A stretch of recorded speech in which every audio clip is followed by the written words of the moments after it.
I always used to think to myself, it's very good, they're very good, like run it once, etc., etc. I think it was Blue Fire Poker back in my day, where Phil Goffin used to be on. Very, very good technically. But to be a high-stakes poker player, it has to be more than just technical knowledge of the game, right? There's so many different ways in life that you need to excel. If we were to create a high-stakes poker school and you was like, leading the curriculum, what are the 2 or 3 things you think that people should be focusing on if they want to move from the mid-stakes to the higher stakes in the game? So I think if someone wants to move from mid-stakes to high stakes, that would be a very long curriculum. There's just no silver bullet solution to playing it at the elite level. You have to do a lot of things, a lot of little things consistently, every day, a lot. You have to put in a lot of deliberate practice for a lot of hours. So yeah, really tough one to answer. I think as far as the technical game goes, a lot of it is consistently practicing deliberately and looking at spots that you're not very good at. I think that a lot of poker players that are kind of stuck at mid stakes, what they tend to do is they just play a lot, and they play every day for 8 hours and then they stop, and then they go to bed, they do whatever, they wake up, they play another 8 hours. And over a year, if you do that, you're guaranteed to just get worse than the people that you're competing against. Why would you get better if you're doing the exact same thing every day? Yeah. You have to be deliberately improving on the things that you're not good at. So that's in terms of kind of the technical aspect of the game. In terms of the mental mindset, there's kind of, a micro aspect to it and a macro aspect to it. As far as your mindset goes, the micro aspect would be am I doing the simple things right today? I woke up, did I meditate? Did I take some time to think about my long-term goals? After the session, did I write down hands I want to review? Just simple things that are no skill things that you have to do.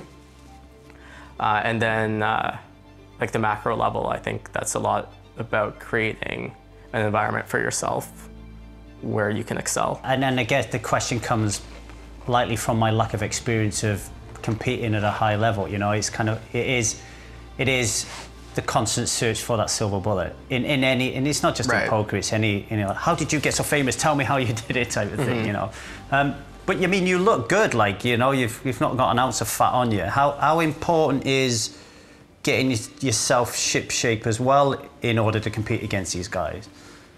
So personally, I think it's very important.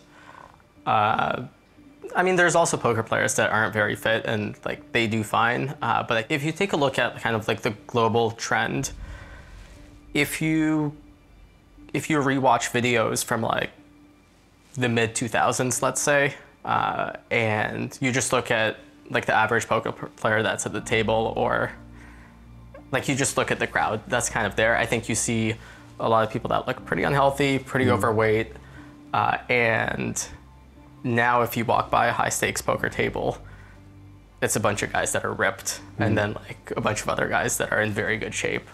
So I think that there's 2 things. First of all, I think that there's a direct impact of how healthy you are physically and how well you can perform mentally. And then I think there's a correlational thing where if someone has the personality and the skill set to get really good at poker, they also just transfer that to fitness and just get really good at fitness too. Because I think kind of the structure or the framework to getting good at anything is always going to be the same. So it's no wonder that someone that excels in one thing is also bound to excel in another. Yeah, it's like having more of a holistic picture of not I want to be good at poker or I want to be a good meditator. It's I want to live a very solid, healthy life. Right. And then everything comes under that. Yeah, it's just a matter of having the mindset of I want to make the optimal decision for every decision that I make, be it at the poker table or be it like, hey, am I gonna eat that or like should I not? What are the type of things you want to tick off a so-called list in your life? That's a tough question.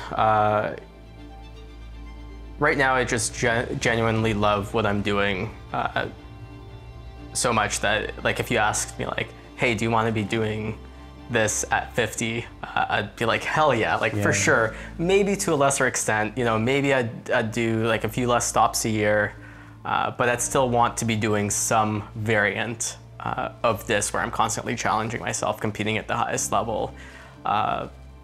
In terms of my ambitions, I think gradually, I mean, poker is going to change. It's going to be very different in 5 years. Who knows if it'll even be around, or like what form it will be around as it is today, yeah. In like 10 or 20. And yeah, I feel like as things start to change, I'll gradually adjust my goals. But right now there isn't like a thing where I'm just like, yeah, at 40, I want to do this, or at 50, I want to retire. I think any changes that will happen in my life will happen gradually with just kind of, yeah, slow, gradual decision making. And finally, how does poker make you feel? How does poker make me feel? It depends how it's going, I guess. So I guess across the spectrum, it can make you feel lots of different emotions, right? Yeah, I think the fact that I can do that is nothing special about poker. It's just, again, the fact that it's such a competitive environment. Like, I think if you asked like a hockey player, hey, how does hockey make you feel? Well, overall, amazing, because I'm sure, you know, like they picked that career. But when you lose a game, I'm sure it feels awful, and it feels like you failed, and you start questioning yourself. And there's times like that in poker too. And then sometimes things are going well, and it's the opposite of that, and it's great. So globally, poker makes me feel great. On a more micro level, day to day, it really depends how happy I am with the decisions that I made that day. My name is Dvoress. I am High Stakes Poker.